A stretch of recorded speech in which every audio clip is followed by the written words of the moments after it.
la tombée du jour du 15 août 1861, la Pauline Eugénie a levé l'ancre et a quitté Marseille par un temps favorable, mais trop calme. Le jeudi soir, vers minuit, nous avons aperçu l'ombre du rocher de Gibraltar. À peine entré dans l'Atlantique, un violent ouragan qui a duré une douzaine de jours nous a surpris. Plutôt que d'aller de l'avant, la furie des eaux nous a renvoyés vers le cap Finistère. La tempête semblait s'éloigner quand tout à coup, une autre terrible tempête nous a emporté la grand voile et amarre, ainsi que la notion du temps et tout espoir. Les vagues couvraient le bateau de la poupe à la proue. Avec les éclairs, nous voyions la mer en ébullition, les barres d'appui cassées, les mâts sans voile et autour de nous, la mer immense. Atterrés, nous entendions les ordres tremblants du capitaine et comme des chevaux emballés, les coups de vent à la merci desquels nous nous trouvions. Nous avons prié Dieu d'une voix brisée, persuadés d'un naufrage imminent. Mais Dieu nous a entendus. Il nous a sauvé la vie sans que nous ne le méritions. La tempête s'est apaisée.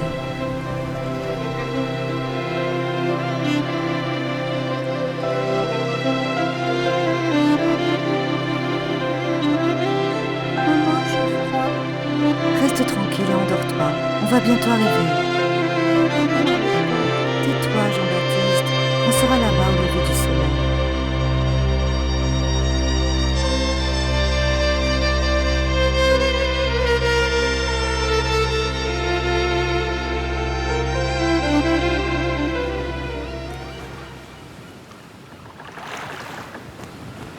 Desde mediados del siglo XVII se tienen noticias de la llegada de navíos de banderas francesa e italiana a la costa americana de la llamada provincia de Nueva Andalucía.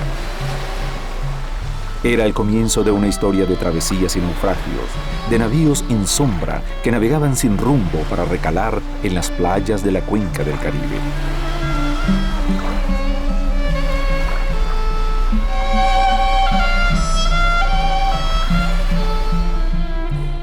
Mediante 3 bulas de 1493 y el Tratado de Tordesillas de 1494, el Papa Borgia Alejandro VI otorgó la propiedad de las tierras suramericanas y caribeñas a los imperios español y portugués.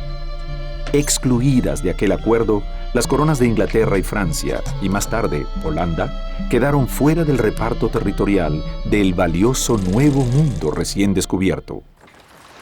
Fue ella la razón primordial de su agresiva presencia en las aguas del Caribe.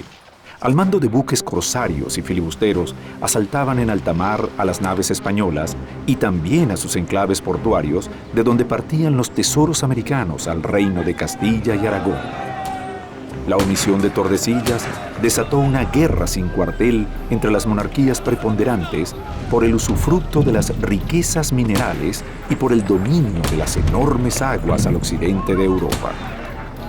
Uno de los espacios que España se vio obligada, forzada a dejar de lado fueron las Antillas orientales, las pequeñas Antillas de lo que llaman el arco del Caribe oriental, incluyendo la isla de Puerto Rico. En varias oportunidades la atacaron, pero las Islas Vírgenes, Martinica, Guadalupe, San Tomás, Granada, la Granadina, Tobago. Y es así como el collar de las islas del Caribe se ofrecía a los corsarios ingleses, franceses y holandeses como refugio ideal para salvarse de las reiteradas represalias por parte de la Gran Armada Española.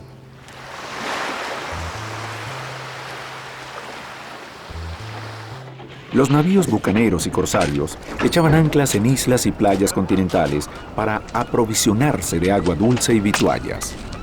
Luego continuaban sus correrías oceánicas tras nuevos tesoros, arrebatados a los galeones españoles, un fastuoso botín que luego llevaban a sus mandantes coronas para obtener de ellas prebendas de riqueza y señorío. Porque eran ellos los amos del Caribe, los lobos del mar.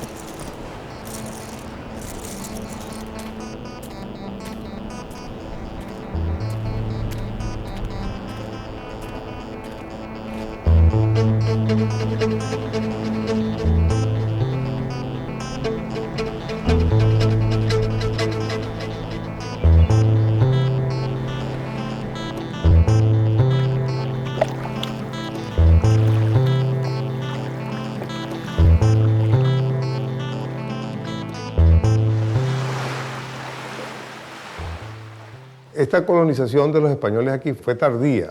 El poblamiento fue muy escaso, muy difícil y se convirtió en el tiempo en una zona realmente marginal, difícil de manejar para los españoles. Y en esa misma época, coincidencialmente, los franceses tomaron la isla de Granada de los españoles y empezaron con los galibís y otros indios caribes a un constante ataque. Entonces de allí viene toda una serie de choques de personalidades y de maneras de ser que coliden. Al final, pues, llegamos a ser lo que actualmente en Venezuela. Pero toda fusión lleva calentamiento, lleva un trauma. Y eso es lo que pasó en ese periodo.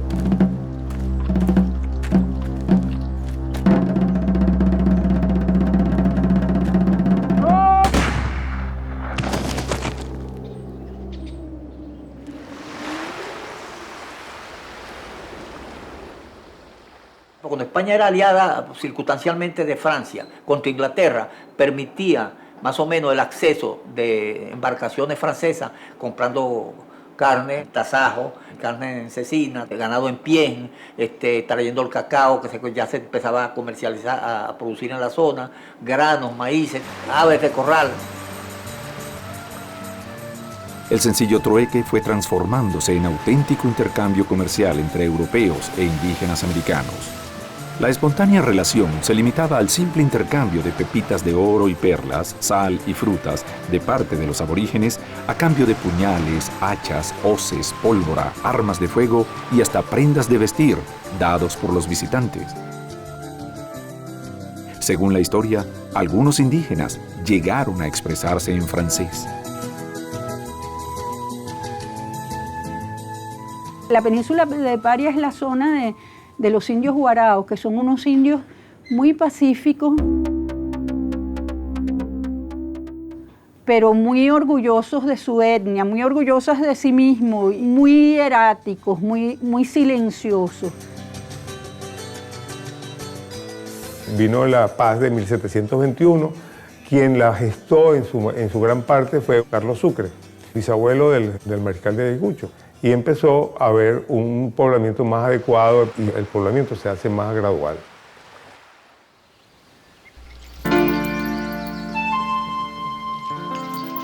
Por los subterráneos del placer y el amor se han juntado las dos razas y continúan juntándose. Aparece el mestizo, en cuya alma turbulenta resuenan los gritos lejanos de la América virgen y las voces promisorias de la Europa veterana.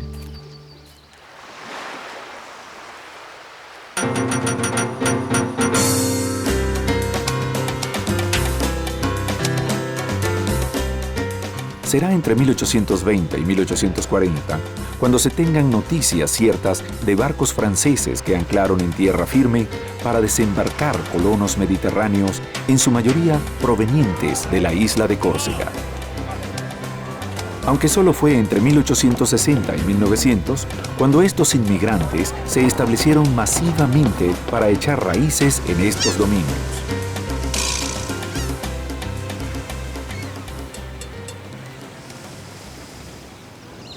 Su primer asentamiento en tierra firme ocurrió en las costas de la península de Paria, la parte más septentrional de Venezuela, una zona aislada del continente suramericano con escaso contacto terrestre y cultural con otros pueblos de habla española que dominaban el extendido territorio. En esa silvestre región floreció pronto un próspero comercio y una cultura con rasgos diferentes a la creada por la colonización ibérica. El aislamiento de esta zona permitió a estos hombres y mujeres llenos de atrevimiento y ambición enriquecer el gentilicio de la naciente república, gracias a su intensa relación con el cordón de las islas antillanas en contacto permanente con Europa.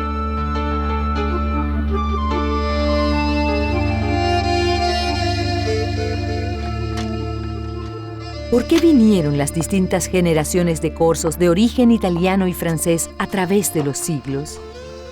¿Por qué muchos se quedaron? ¿Qué dejaron atrás? ¿Cuáles fueron sus logros y cuáles sus tribulaciones de viajeros? ¿Cuánto de esta tierra les recordaba su lugar de origen ¿Y qué impronta dejaron en el paisaje caribeño?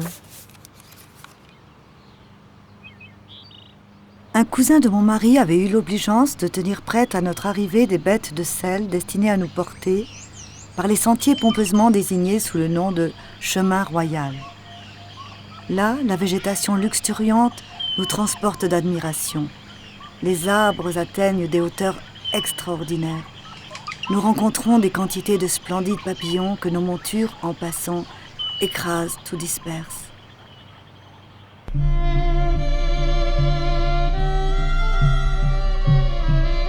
La isla de Córcega es una montaña que emergió del mar Mediterráneo.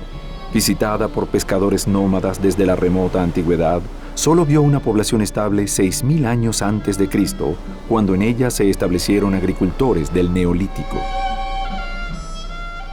Conquistada por los griegos con el nombre de Calisté, isla de belleza, su ventajosa posición estratégica en el Mediterráneo hizo que fuera escenario de invasiones, conquistas y reconquistas por diferentes culturas más poderosas: Grecia, Roma, Cartago, nuevamente Roma, Venecia, Pisa, Génova.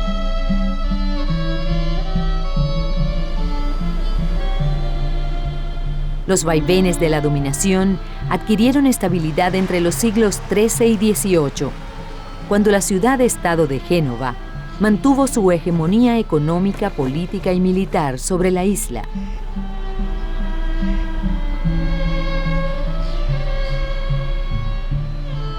La présence des Génois s'est manifestée d'abord par, disons, d'un côté positif,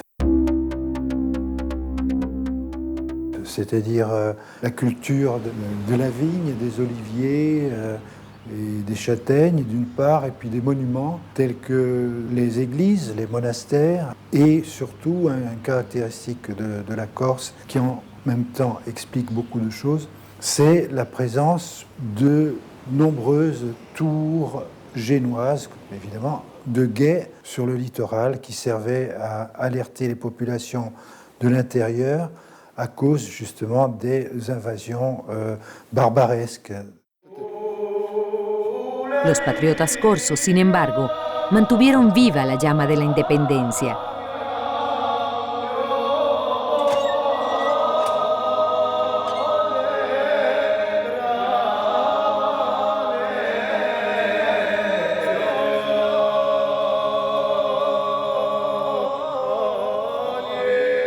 En 1755, bajo la conducción del héroe nacional, Pascal Paoli, los corsos lograron un breve periodo de soberanía.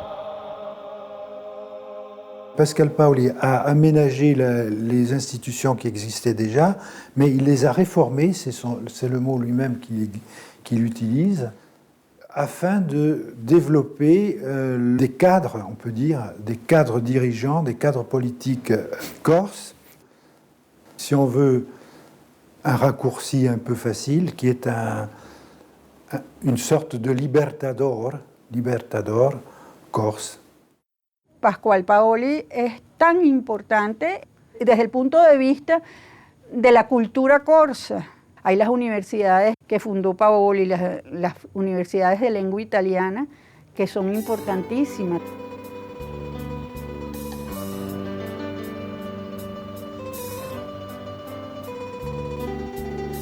Derrotados por la insurgencia nacionalista, los genoveses se retiraron, aunque astutamente obtuvieron ganancias de ello al ceder al rey de Francia sus derechos de posesión sobre Córcega como pago por una deuda que mantenían con esa corona. La corona francesa ocupó la isla y el 8 de mayo de 1768 derrotó al ejército de Paoli en la batalla del Ponte Novo, dando fin a la breve República Corsa.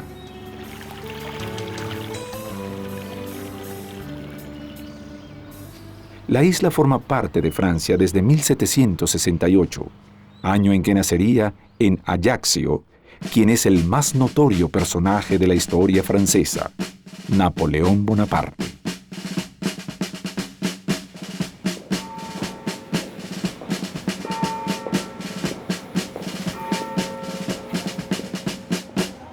Hoy, su soberanía es plenamente francesa, y sus pobladores así lo asumen, aunque conservan un particular sentido de identidad territorial, cultural y familiar.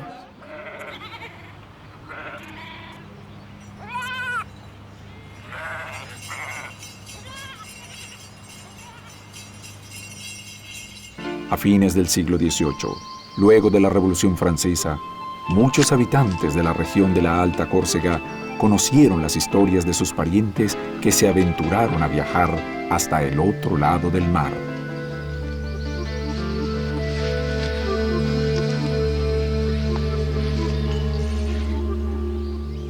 Los corsos llegan a Venezuela aparentemente en el siglo XIX en 3 oleadas. Sin embargo, hay información de que ya desde las islas de las Antillas estaban como viendo la tierra firme. Hay menciones de corsos franceses y de otras naciones que venían a la península de Paria por su gran riqueza y porque era el paso al continente.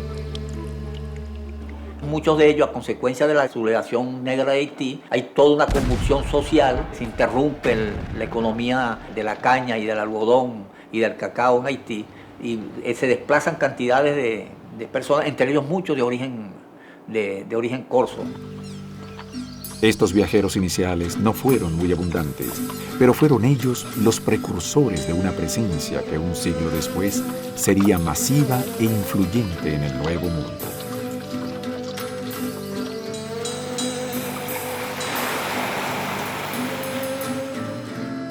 ¿Qué razones impulsaron a los corsos a emprender semejante aventura, lejos de su tierra natal y de sus costumbres ancestrales? En la primera mitad del siglo XIX, el corredor humano de Córcega al Caribe fue un goteo incesante pero reducido. Padres que traían a sus hijos, tíos a sobrinos, hermanos mayores a los menores. Pourquoi sont-ils partis si loin, hein? Certains, c'est l'esprit d'aventure, hein, ils voulaient aller loin, etc. D'autres, pour nourrir leur famille. Parce que certains villages du Cap Corse, Ersa, il y avait 3000 personnes qui vivaient à Ersa. Mais Ersa, c'est trop petit pour faire vivre 3000 personnes. Ils vivaient des chèvres, des moutons, des vaches. C'était trop petit, ils ne pouvaient pas nourrir tout le monde, donc ils partaient. Et certains sont arrivés au Venezuela, à Porto Rico, au Chili, et même ailleurs. Y una de las razones fundamental que hizo que los corsos salieran es la aventura. Es la búsqueda del dorado, ¿no? Eso siempre ha estado en la mente de todo europeo, es que en América existe el dorado.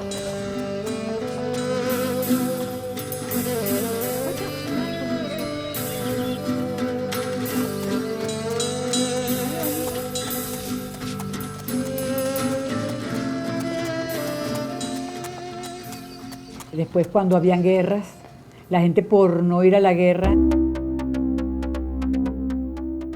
a veces se alistaba en el primer barco que pasaba como marinero y en el primer puerto de América que llegaba se bajaba y se desaparecía, ¿no?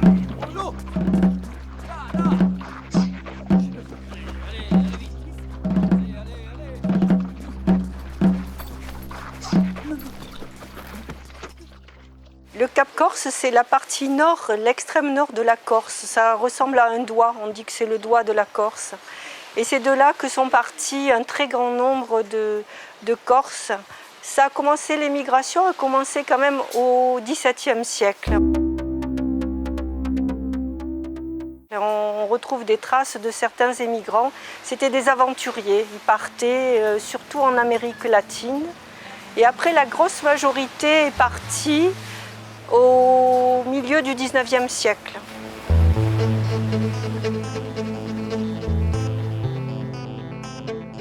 On trouve sur Cisco et au fur et à mesure qu'on descend, Cagnano, etc., on trouve une grande partie d'émigrants au Venezuela, surtout à Puerto Rico. De hecho, en Puerto Rico hemos documentado unos 1.600 corsos que llegaron al siglo XIX. Pienso que a Venezuela fueron un poco más, siendo un país más grande y con mucha más capacidad de producir fortuna. Uno de los destinos más atractivos para los emprendedores que aceptaron el reto de la aventura fue Carúpano, naciente puerto comercial al que los franceses, o Musius, como fueron llamados, convirtieron pronto en importante centro de importación y exportación. En Carúpano, un pedazo de Córcega se sembraba en América.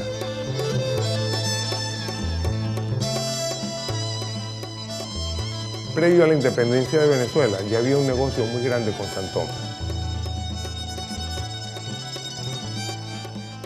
Tanto así que había hipotecas y préstamos quirografarios con San Tomás y había un comercio muy activo.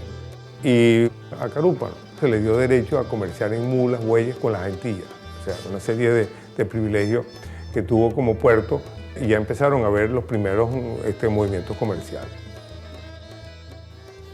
San Tomás es un puerto libre, ¿no? Y es el punto de desembarque de todos los navíos que vienen desde Europa, particularmente de Marsella, Le Havre. De hecho, uno de estos corsos que estuvo temprano en el siglo XIX en América fue uno de pino, de nombre François Piccioni, que hizo un asiento de poder en San Tomás.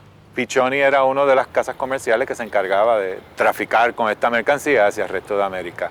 Y también era el que le daba el primer asilo a todos estos corsos que venían después de una travesía de 30 días por el Atlántico. Le daba albergue y los tramitaba hacia sus respectivas familias en cualquier punto en América.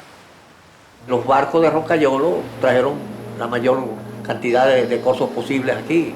Era la línea naviera que se utilizaba con preferencia para venir a América y para volver a sus pueblos natales después de un cierto tiempo a ver a sus familiares o a hacer negocios. El paso era Córcega, Marsella, Marsella, San Tomás. De San Tomás iban a Puerto Rico, que había una colonia muy grande de corsos. Y de ahí entonces decidían si iban a Venezuela, o iban a Trinidad, que había otra colonia grande de corsos, o iban a alguna de las otras islas, Martinica, Guadalupe, o Santo Domingo, o México. Franceschi Vichentelli, mi tatarabuelo, vino en 1828. Como era la costumbre, debió haber estado con su vecino de Córcega, que era la familia Piccioni. Estuvo en San Tomás y se relacionó y comercialmente vino a Carúpano. Él se convierte en un mercader de cacao, de compra y venta de agentes de las casas comerciales de San Tomás. Franceschi trae a las otras familias, trae por ejemplo a mi antecesor Agustín Luca, él era sobrino de Vicente Franceschi y lo trae para ayudar ya en el negocio. Mi bisabuelo se independiza de Vicente Franceschi y crea su propia casa comercial. Hay que tener en cuenta que la mayoría de estos corsos que vienen aquí a Carúpano eran gente muy joven, no eran casados. ¿Entiendes? Y empiezan a casarse como jóvenes venezolanas del grupo de la pequeña oligarquía criolla, que yo le he llamado oligarquía agraria, que ya existía en Carúpano.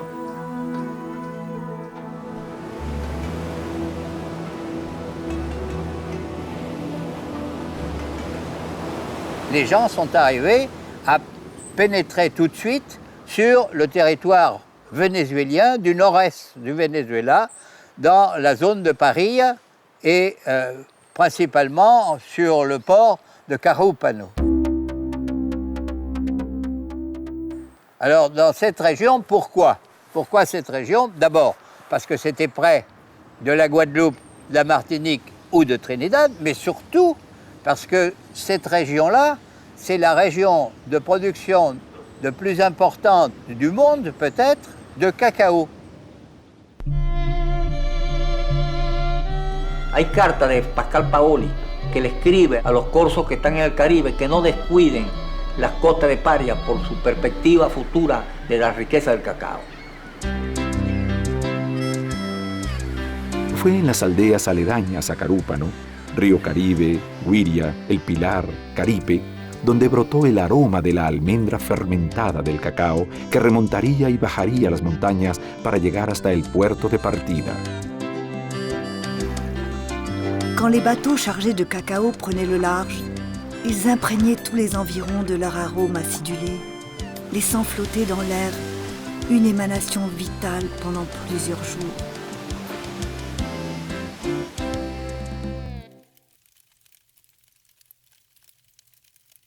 La familia Orsini desde el principio se dedicaron al café y al cacao. Se asociaron con la familia Santelli y tuvieron sus haciendas de cacao que luego trasladaban a Carúpano y exportaban. Y esa actividad comercial les permitió poco a poco a la familia Orsini establecer una muy próspera casa de comercio.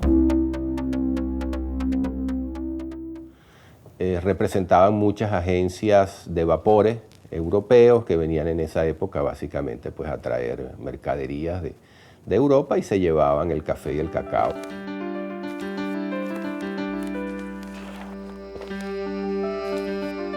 La historia económica de Venezuela está muy ligada al atractivo que representó el país como receptor de inmigración internacional, principalmente europea,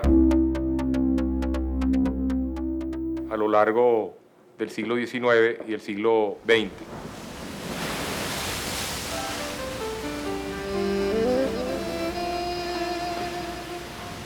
La mayoría de los colonos se asentó definitivamente bajo el sol de Oriente, absorbiendo la brisa salobre del mar para compartir con los criollos la faena del